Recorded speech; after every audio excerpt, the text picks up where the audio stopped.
100%. It's kind of funny you mentioned that too, Rob, because part of what I was also going to talk about was an aspect that kind of did hit a little bit of the news cycle too, and that was that WWE is reportedly going to focus a little bit more on the realistic sports element side of wrestling moving forward too. Let's see if I can find where I got that information from. Oh, it's up here. Yeah, here we go. So I think this is from PW Insider. It says, "We are told that the talk at Raw yesterday and at WWE headquarters today is that the company will be incorporating some sports-centric elements into the programming." Now, I'm not too clear on this. Maybe some of the chat can help me out with this, but it says Cody Rhodes being interviewed on Raw earlier today, complete with the clock listing the time, was an example of given trying to root the product into stronger realism. We are told that interviews will reflect this as well. And then on top of it, too, AEW, I know, is bringing back their ranking system, which is definitely has a sports-like kind of feel to it too, where it's like, hey, this person's more eligible to fight Samoa Joe for the title than this person is. Who's doing that? AEW is. They're bringing a ranking system back. They initially started with it, but they didn't stick with it very long. They usually had the top 5 people in contention for the titles. So they're gonna bring that back and make more of that a focus. So like hopefully that might be an indication that the scales are balancing out, where it's like, yeah, you have those fast paced and people are really focused on the moves right now and the athleticism of the talent, but like getting that legitimacy back incorporated to it and kind of making it feel more like that sports product that it conveys, I think is pretty important. So maybe we'll see some good stuff moving. Is that like what they're saying though? Because I'm not really sure from what you said. If that's what, can you read that again? Yeah. Let me pull it up here. So this is regarding WWE. I think I heard I translated differently in my head, but I was okay. paying attention. So this is, like I said, I think this is from PW Insider, and it says, "We are told that the talk at Raw yesterday, so this report must have came out on Tuesday, and at WWE headquarters today is that the company will be incorporating some sports-centric elements into the programming. Cody Rhodes being interviewed on Raw earlier today, complete with the clock listing the time, was an example of given trying to root the product in a stronger realism. We're told that this will reflect in interviews as well." So, sounds interesting. What explain the clock to me? So I think what they meant, and let me see if anybody said anything wrong here. I think what it was is maybe Cody Rhodes had a previous interview earlier in the day that they showed, and then they must have showed like the clock time of when this interview was going on, so it was an indication like, hey, this happened earlier in the day instead of them just saying it earlier in the day. Maybe that's what I'm gathering from it. I was kind of confused at that though too, but the sports-centric term is what kind of stuck out to me in regards to, hey, they're trying to focus a little bit more on, getting the product across from a more sports-like feel. And that kind of makes sense though too, because I mean, TKO Holdings is like, very sports oriented and focused. So hopefully that is a positive thing for TKO or TKO. Yeah, TKO. What's it stand for? I don't think it stands for anything. Yes, doesn't it? Yes. Tony Khan? I think it does. I think it's just like Tony Khan owns.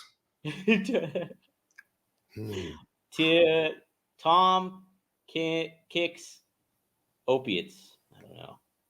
Hey, I'm trying to scroll through here too on the chats, and Seth from Venice Beach Dub Club finished and loved the Celestine Prophecy, so that's fucking awesome. Good to know. If you love it, like I know you loved it, your life has changed, and you'll see everything different now. It changes your perspective. But I want to get back to what were we talking about before the realism? Yeah, so sports-centric. What the fuck does that mean? Because like I'm thinking, I remember not that long ago. Well, maybe goddamn the years. It's hard for me to judge time. That's one thing. When I sometimes I'll be like talking about something that I think happened last week. And then I'm like, was that 6 months ago? It's so hard to blend. They'll all blend together sometimes. Especially after a week or two after that. But I just remember it was probably maybe 2 years ago now. some promoting that I saw, and I maybe it was for NXT, and it seemed like they were using a word. Maybe it was inclusive, maybe, and trying to make like that was their goal. Like it was going to be everything was going to be like inclusive, and that was going to be like what they were aiming for, which to me meant making everybody feel like they're part of it. And they were showing what they wanted for tomorrow's stars. I don't know if these were signed talent or what, but I remember seeing things that I thought were so weird. And this is what I would have thought would have been sports-centric. They were incorporating, like, I don't know, a rollerblader, a kid that was a skateboarder, a kid that was playing basketball or something like that. Very ordinary, regular looking, very young adults or old teenagers that were doing different sports. And whatever this promo was, they were going to be recruiting these kids and other kids like them. You know what I'm talking about? Yes, I think you're referring to the NIL program that they have, the Next in Line, it's called, and so Oh, they go and recruit collegiate athletes, and oh, okay. they try to sign them to deals like a 1 year deal or something like an NXT or Performance Center deal. So it's like, and they did to you. So what you're probably thinking is like they had like volleyball players from college, gymnasts, wrestlers, football players, basketball players, Yeah, I and didn't get it. I didn't. I mean, I guess I misunderstood it. I thought they were saying these. This is what This is what who we want on our TV show, not the old wrestler-looking wrestlers, but these kids. That's what I thought. oh no, so I think they're collegiate athletes. So they're giving some of these talents that might not necessarily make it like in a bit on a bigger stage. You know, if you're a collegiate volleyball, a premier collegiate volleyball, the only thing that you could maybe do is the Olympics. Outside of that, If you're a volleyball, you might get cast aside Tom Hanks in a movie. yes, exactly. So that's You can and have there's a not a good lot of acting career as a volleyball still. right. Wilson was I don't know how I didn't walk away with the academy that. But yeah, so that's kind of what I think, and they're very still into that because they signed that guy that what's the guy's name that he was a gold medalist wrestler. Kurt Angle, Yeah, that's him. That's him. I heard of him. Gable Stevenson. That's who it was. So they signed him, and yeah, Okay. there's a couple other. There's twins, I two was twins. thinking. So I was thinking with the sports-centric that they were just going to be. That's how I took it. Like not knowing what it was, not knowing what they're talking about wanting to do. I was just imagining them trying to incorporate all this crazy stuff that was floating around in my head from that promo. But it sounds cool though if you're if you're talking about uh, capitalizing on the realism of what it is, because there's so many ways you could do that. And for me, being a 30 some year vet of the ring, I always roll my eyes when somebody defends the realness of the business with an injury.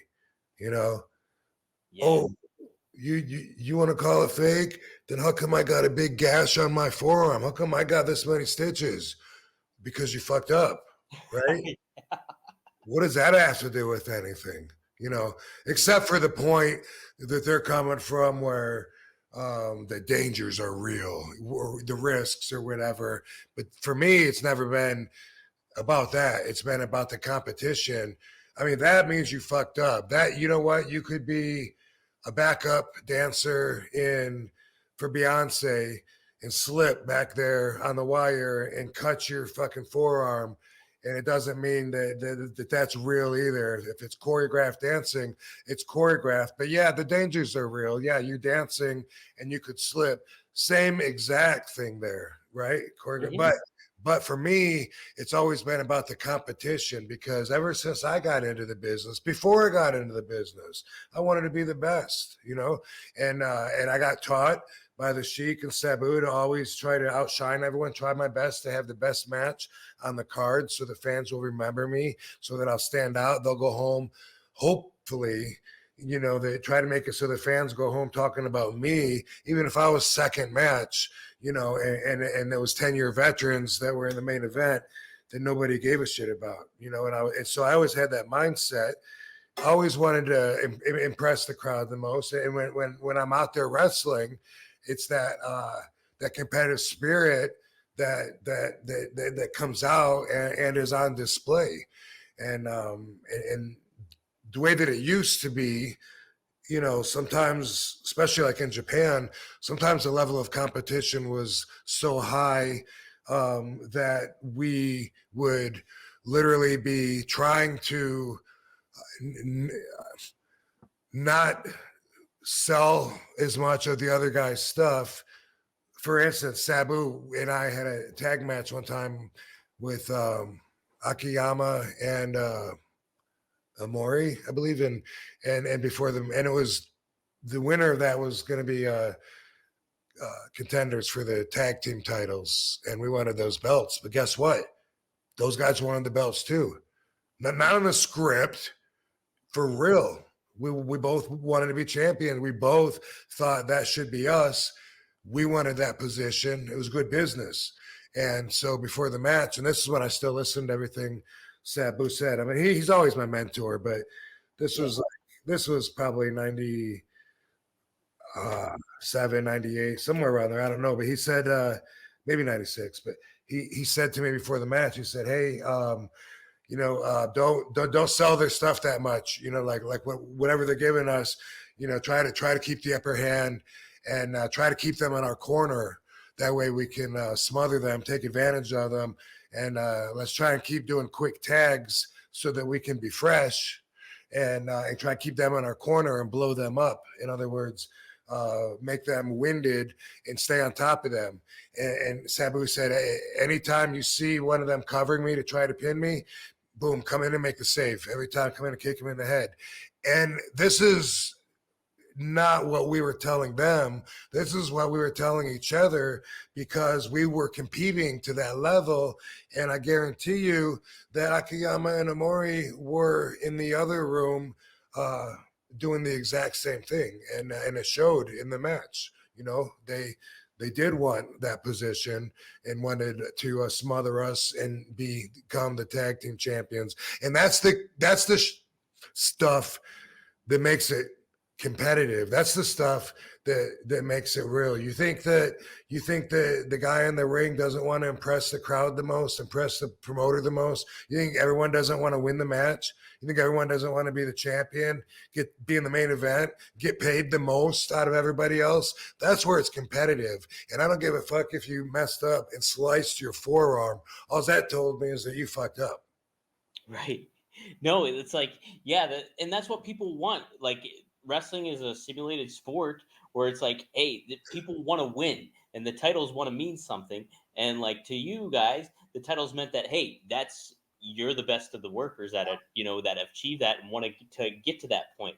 I would So imagine if they're going to be capitalizing on the realism, they show RVD doing his stretching before a match, warming up, throwing kicks, trying to get my energy up at the peak of the entire day. Like, boom, out there wrestling. That is the most intense part of the whole day. And, besides working out, it's definitely a competitor for the top energy expulsion, and just there's a lot. You got bam, I got to give it my all. Let's go. You got to be committed, and boom, let's be ready. And sometimes I'll be like, man, if I'm just not warmed up enough, that could go against me. Or if I forgot to stretch my hamstrings, what if I pull a hamstring? I forgot. All that goes through my head. So I'm like, I don't want to use the word nervously, but I'm seriously preparing to go out there. And that's the kind of stuff that's real. The guys that are doing the push-ups and running down the hallways or whatever it is, because they're athletes and they're going out there wanting to look like athletes. Right. It's like, and fans want to see that behind the scenes stuff where it's like, hey, this is what they do to prepare and get ready and all that. And there's a lot that they could do to kind of convey that, to get that across on television.